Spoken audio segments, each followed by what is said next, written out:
Assalamualaikum warahmatullahi wabarakatuh. Di sini kami akan mempresentasikan makalah kami yang berjudul Negara, Warga Negara, dan Agama. Sebelumnya saya akan memperkenalkan diri. Perkenalkan, nama saya Lulus Salsabila Mulia dan kedua rekan saya Lutfia Kasim dan M. Aditya Mutakim, dan dengan dosen pengampu Bapak Rudi Santoso.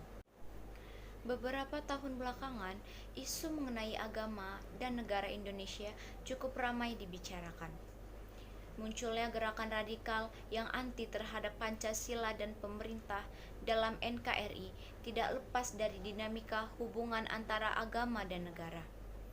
Agama, menurut beberapa kelompok, dipandang perlu menjadi dasar negara, terutama karena Indonesia mayoritas penduduknya Islam. Sebagian lainnya berpandangan tidak perlu menggunakan agama karena kemajemukan Indonesia. Perdebatan panjang antara negara, agama, dan warga negara telah terjadi lama sebelum Indonesia merdeka. Dan kini perlu diperjelas kembali kedudukan ketiganya, terutama dalam perkembangan demokrasi Indonesia. Baiklah, langsung saja kita masuk ke pembahasan yang pertama. A. Konsep dasar tentang negara. Pengertian negara. Istilah negara merupakan terjemahan dari beberapa kata asing. Staat Inggris, Staat Belanda dan Jerman, atau Etat Perancis.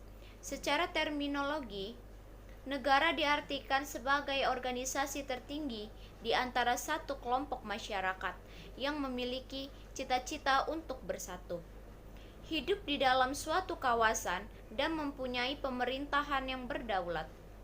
Pengertian ini mengandung nilai konstitutif yang pada lazimnya dimiliki oleh suatu negara berdaulat, masyarakat, wilayah, dan pemerintahan yang berdaulat.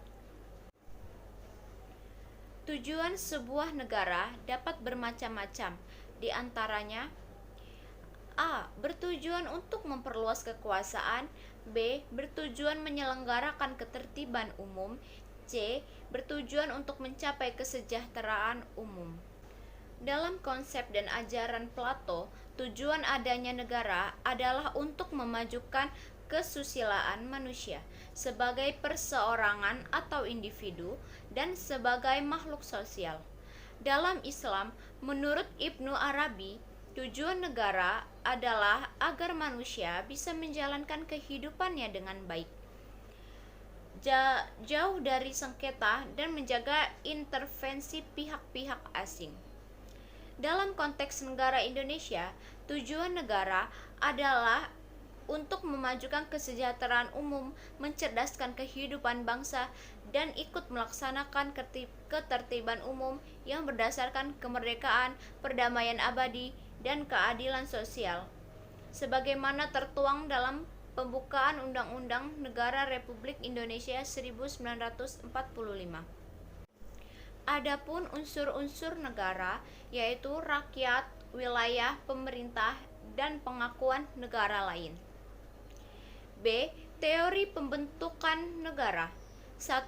Teori kontrak sosial.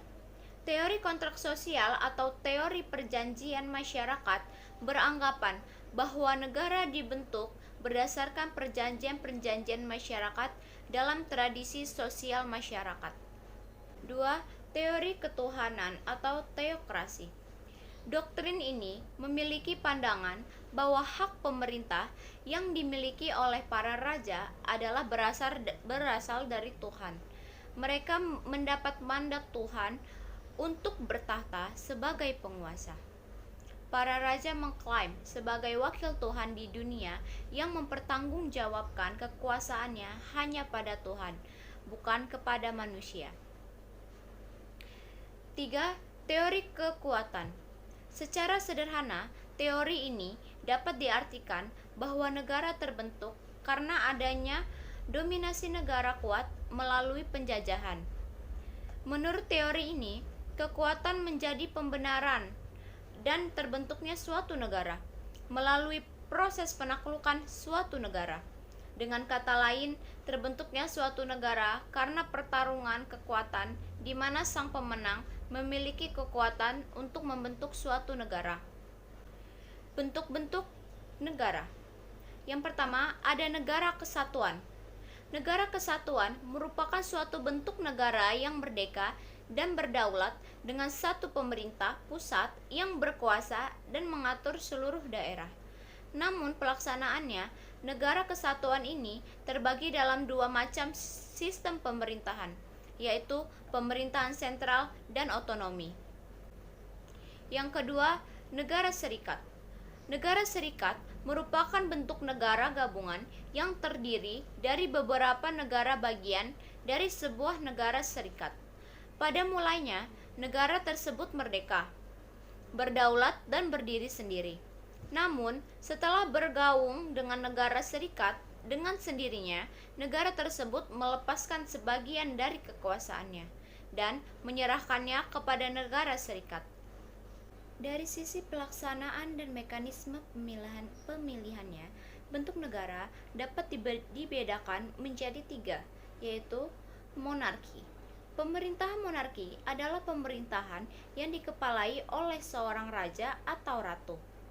Dalam praktiknya, monarki memiliki dua jenis, yaitu monarki absolut dan monarki konstitusional. Yang kedua ada oligarki, merupakan pemerintahan yang dijalankan oleh beberapa orang yang berkuasa dari golongan atau kelompok tertentu. Yang ketiga ada demokrasi, merupakan bentuk pemerintahan yang bersandar pada kedaulatan rakyat dan bersandar pada kedaulatan rakyat atau mendasarkan kekuasaannya pada pilihan dan kehendak rakyat melalui mekanisme pemilihan umum. Sini akan melanjutkan presentasinya dulu. Yang pertama C. Warga negara Indonesia. Menurut Undang-Undang Kewarganegaraan UU KI 2006, yang dimaksud dengan warga negara adalah warga suatu negara yang ditetapkan berdasarkan peraturan perundang-undangan yang merupakan warga negara Indonesia menurut UU KI 2006 pasal 456 sebagai berikut. A. Setiap orang yang berdasarkan peraturan perundang-undangan dan atau berdasarkan perjanjian pemerintah Republik Indonesia dengan negara lain sebelum undang-undang ini berlaku sudah menjadi warga Indonesia. Yang B. Anak lahir dari perkawinan yang sah dari seseorang ayah dan ibu warga negara Indonesia. Yang C. Anak yang lahir dari perkawinan yang sah dari seseorang ayah warga negara Indonesia dan ibu warga negara asing. Yang D. Anak yang lahir dari perkawinan yang sah dari seseorang ayah warga negara asing dan ibu warga negara Indonesia. Selanjutnya pasal 5 UU KI 2006 tentang status anak warga negara Indonesia menyatakan 1.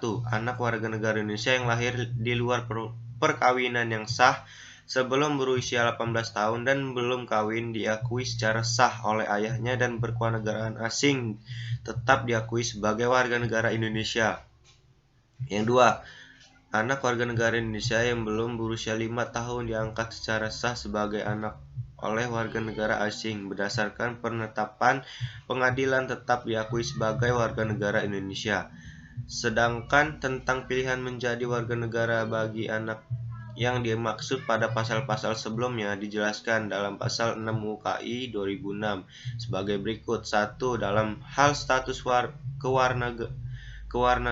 kewarganegaraan Republik Indonesia terhadap anak sebagai mana dimaksud dalam pasal 4 huruf C, huruf D, huruf H, huruf I, dan pasal 5 berakibat anak berkewarganegaraan ganda setelah berusia 18 tahun atau sudah kawin. Anak tersebut harus menyatakan memilih salah satu kewarganegaraannya.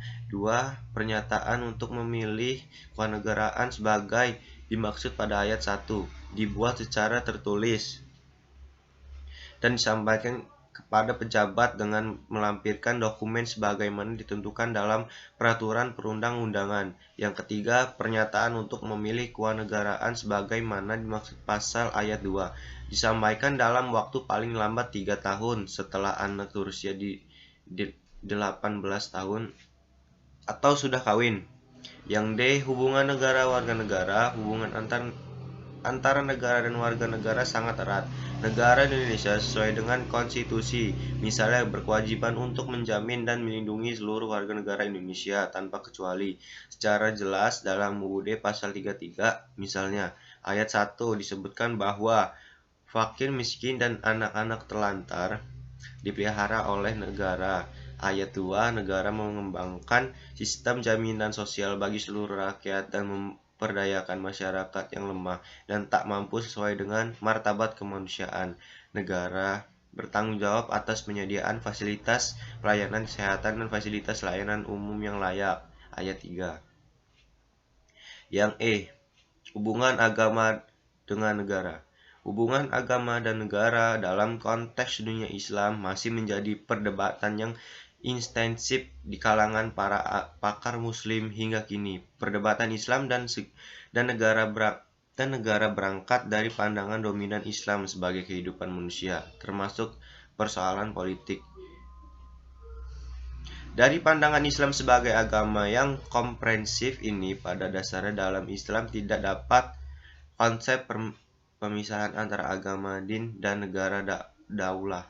Argumen ini sering dikaitkan dengan posisi Nabi Muhammad di Madinah. Di Madinah, Nabi mempunyai peran ganda, yaitu sebagai pemimpin umat Islam dan sebagai kepala negara. Satu, paradigma integralistik. Paradigma ini menganut paham dan konsep agama dan negara merupakan satu kesatuan yang tidak dapat dipisahkan. Keduanya merupakan kedua lembaga yang menyatu, integrate.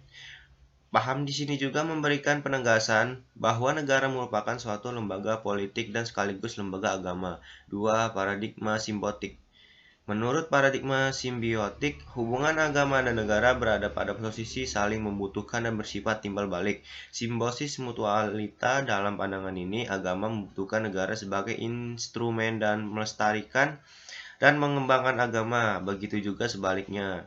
Negara juga memerlukan agama sebagai sumber moral, etika, dan spiritualitas warga negara. Yang ketiga, paradigma sekularistik.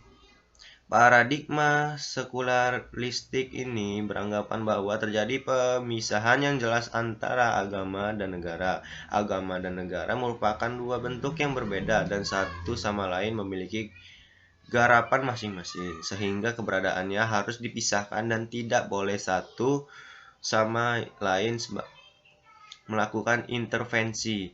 Negara adalah kesatuan publik, sementara agama merupakan wilayah pribadi masing-masing warga negara. G. Islam dan Negara Orde Baru.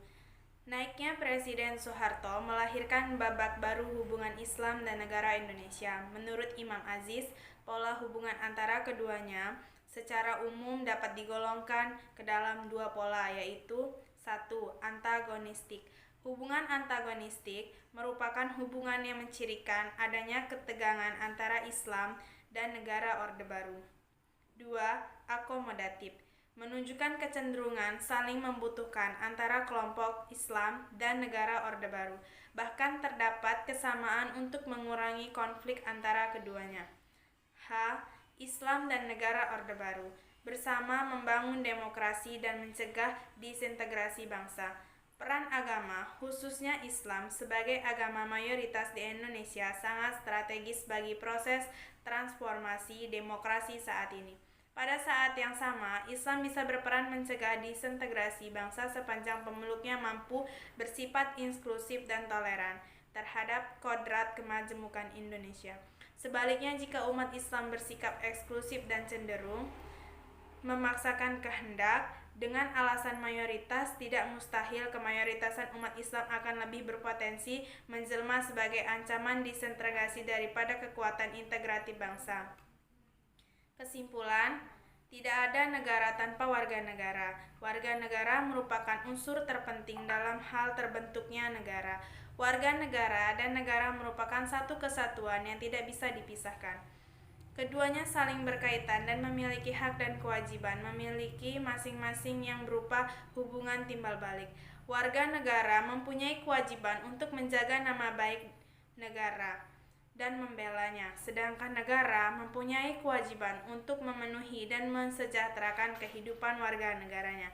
Sementara untuk hak, warga negara memiliki hak untuk mendapatkan kesejahteraan dan penghidupan yang layak dari negara. Sedangkan negara memiliki hak untuk mendapatkan pembelaan dan penjagaan nama baik dari warga negaranya. Dapat disimpulkan bahwa hak negara merupakan kewajiban warga negara dan sebaliknya, kewajiban negara merupakan hak warga negara. Selain itu, tentunya kita sebagai warga negara Indonesia yang baik memiliki banyak kewajiban yang harus kita laksanakan untuk negara. Di antaranya yang terpenting adalah mematuhi hukum-hukum yang berlaku. Negara membuat suatu peraturan dan hukum pasti bertujuan yang baik untuk kelangsungan hidup dan tertatanya suatu negara. Hukum di Indonesia jika diklasifikasikan menurut wujudnya ada dua, yaitu hukum tertulis dan hukum tidak tertulis. Menanggapi dan berusaha untuk meningkatkan kesejahteraan negaranya, memiliki banyak kewajiban yang harus dilaksanakan untuk negara. Di antaranya yang terpenting adalah mematuhi hukum-hukum yang berlaku. Negara membuat suatu peraturan dan hukum pasti bertujuan yang baik untuk kelangsungan hidup dan tertatanya suatu negara. Hukum di Indonesia jika diklasifikasikan menurut wujudnya ada dua, yaitu hukum tertulis dan hukum tidak tertulis. Menanggapinya, kita harus berusaha untuk meningkatkan kesejahteraan negaranya. Maka terwujudlah Indonesia yang aman, tentram, damai, dan sejahtera. Marilah kita saling menghargai satu sama lain demi Indonesia. Baiklah, sekian presentasi dari kelompok kami. Kurang lebih kami minta maaf kepada Allah, kami mohon ampun. Billahi taufiq wal hidayah. Wassalamualaikum warahmatullahi wabarakatuh.